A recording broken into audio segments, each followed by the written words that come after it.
Before the world learned to fear his name, the world was already working for him. Money crossed borders faster than laws could follow. Banks recorded deposits they didn't understand. Governments sensed a growing force, but couldn't locate its center.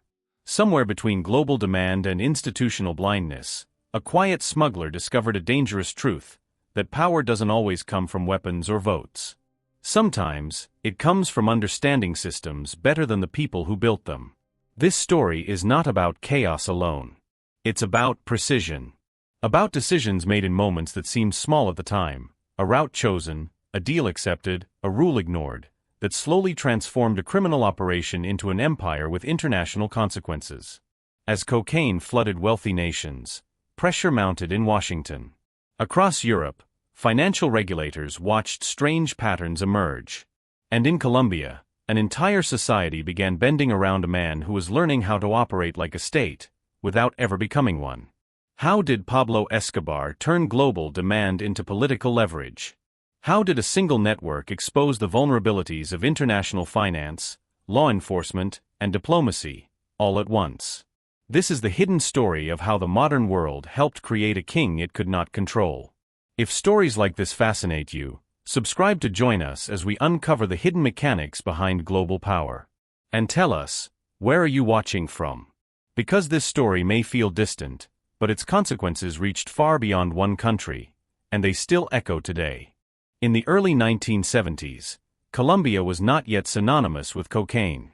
It was a country struggling quietly with inequality, weak institutions, and limited economic mobility. For young men growing up on the edges of Medellín, ambition often collided with reality.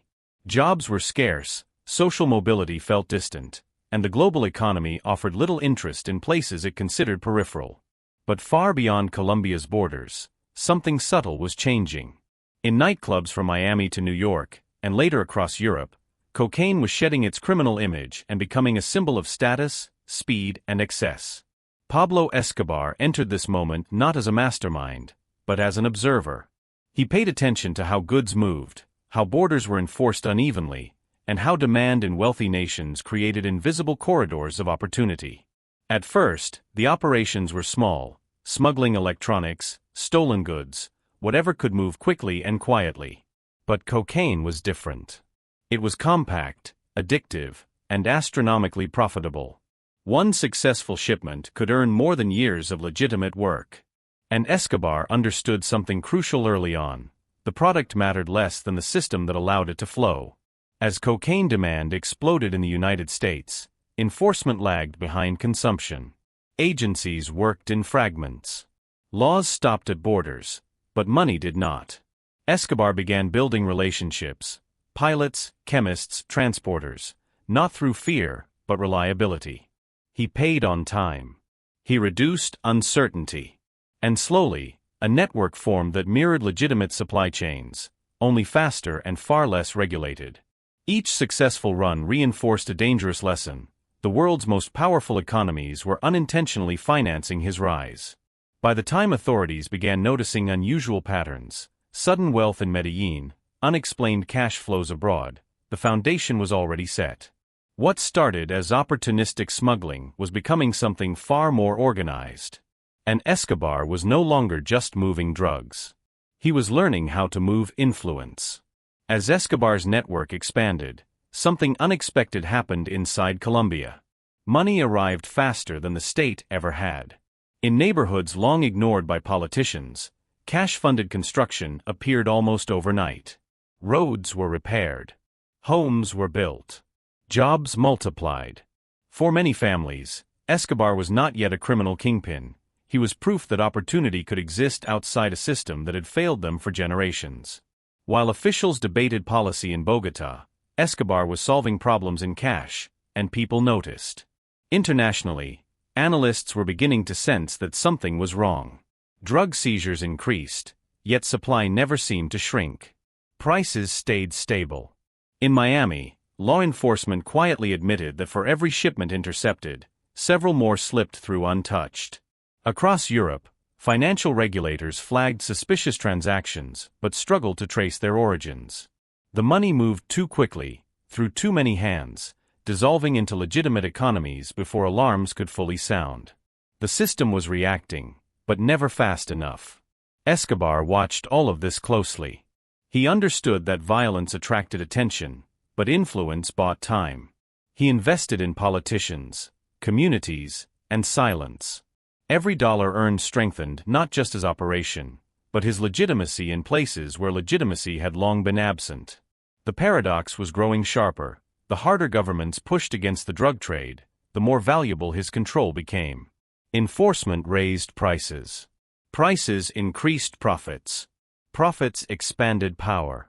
By the late 1970s, Escobar was no longer simply responding to demand, he was shaping it. He adjusted routes as policies changed. He diversified risk like a multinational corporation.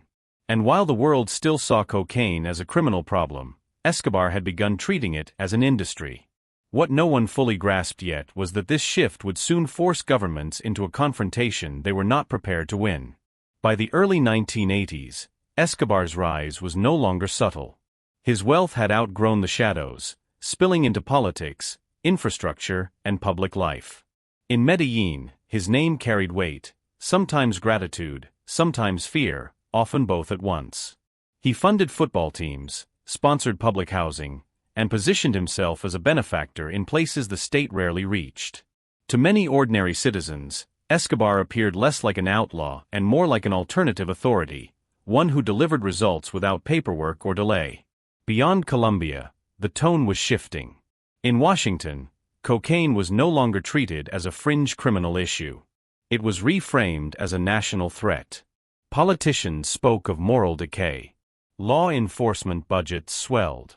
New agencies formed task forces, sharing intelligence across borders. Yet each policy announcement was followed by an uncomfortable reality. Seizures rose, arrests mounted, but the flow never stopped. For every visible victory, the market adapted with unnerving speed. Escobar anticipated these moves.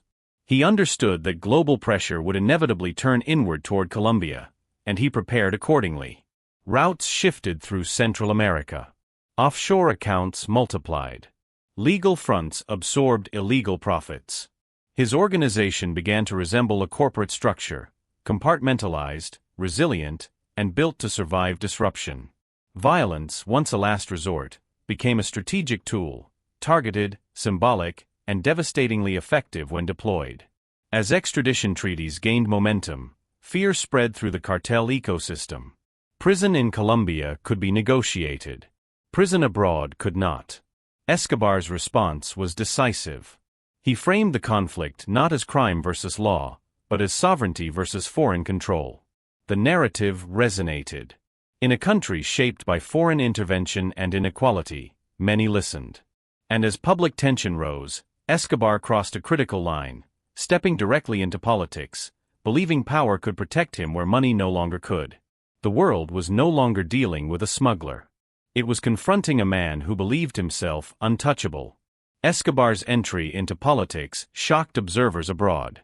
To diplomats and analysts, it felt surreal, a man linked to narcotics trafficking standing beneath national flags, speaking the language of reform.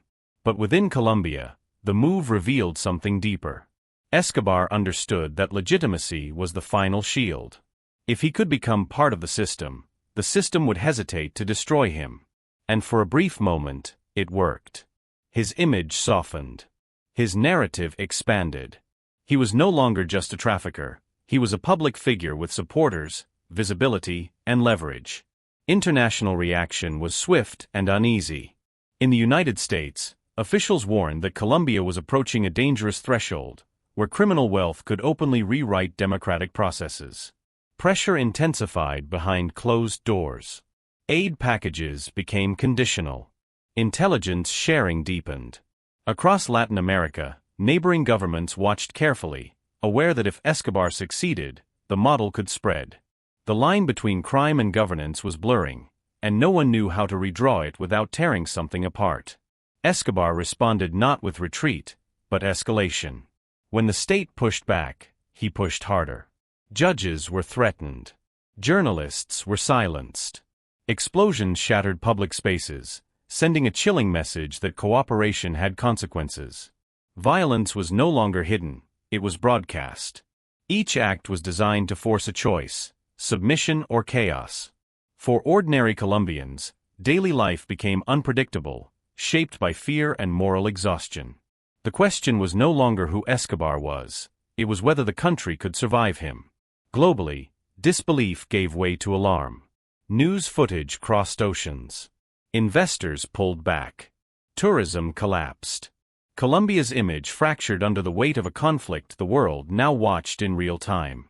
Escobar had achieved what few criminals ever do: he forced nations to react on his terms.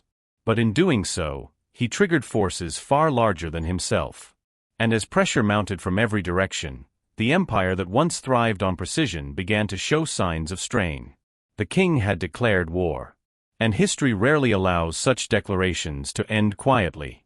As the conflict dragged on, the atmosphere inside Colombia changed in ways that statistics could never fully capture. Fear became routine. Silence became survival.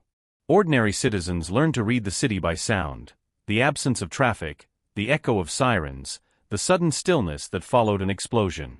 Escobar's power no longer felt distant or abstract. It pressed into daily life, shaping decisions about where to go, what to say, and whom to trust. The very systems meant to protect society were stretched thin, unsure whether enforcing the law would save lives or endanger them further. Internationally, patience was wearing out.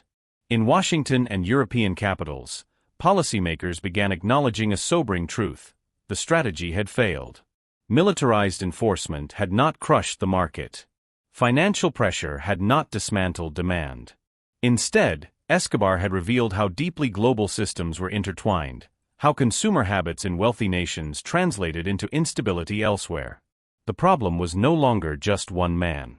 It was a global structure that had allowed him to thrive. Inside Colombia, something else was shifting. The communities that once benefited from Escobar's generosity now lived with the consequences of his war. Public opinion fractured. Admiration gave way to fatigue. The same neighborhoods that once saw him as a protector now felt trapped by the violence surrounding his legacy. Power, once distributed through money and favors, was collapsing inward, isolating him. The state, battered but unbroken, began regrouping with international backing and renewed resolve. Escobar still believed he could control the outcome. But the rules had changed. The world was no longer reacting, it was closing in. And for the first time, the man who had mastered uncertainty found himself surrounded by it. By the early 1990s, Escobar's empire was fracturing. Alliances shifted overnight, trust evaporated, and every decision carried lethal consequences. The man who once commanded loyalty through fear and generosity now faced a world that refused to bend. Helicopters patrolled skies once his alone. Intelligence agencies collaborated across continents. Communities that had admired him began to distance themselves, realizing that survival mattered more than loyalty. The same streets he had built with cash now hid the consequences of his ambition. Globally, the story became a cautionary tale. Governments recognized that power could flow from unexpected sources, that markets could be manipulated, and that demand in one corner of the world could devastate another. Analysts debated lessons about economics, governance, and morality, but for ordinary people in Colombia, the lesson was immediate: wealth and influence without accountability can corrode life itself. Fear and fascination intertwined, leaving scars that would linger for decades. In the end, Escobar's story is not just about a criminal king. It is about the fragile balance between human desire and societal structure, between ambition and consequence. His rise exposed weaknesses that no law, border, or policy could entirely contain, and his fall revealed that even the most powerful are vulnerable when the human cost becomes too great. History remembers him not just for violence or wealth, but for the uncomfortable truths he forced the world to see. In the end, Pablo Escobar was more than a criminal, he was a mirror. A mirror reflecting the cracks in systems we trust, the desires we chase, and the unintended consequences that flow across borders. His empire rose on global demand, financial loopholes, and human ambition, and it fell under the weight of fear, resistance, and the relentless pursuit of justice. Across continents, nations learned hard lessons: that power can emerge anywhere, that wealth without accountability can destabilize societies, and that ordinary choices ripple far beyond what we imagine. For Colombia, and for the world, the story is a reminder that history is shaped not only by those who wield guns or money, but by the systems we create, the demand we fuel, and the silence we allow to persist. Even decades later, the echoes of Escobar's rise and fall remain, in policies, in communities, and in the quiet realization that the world is far more connected than it seems.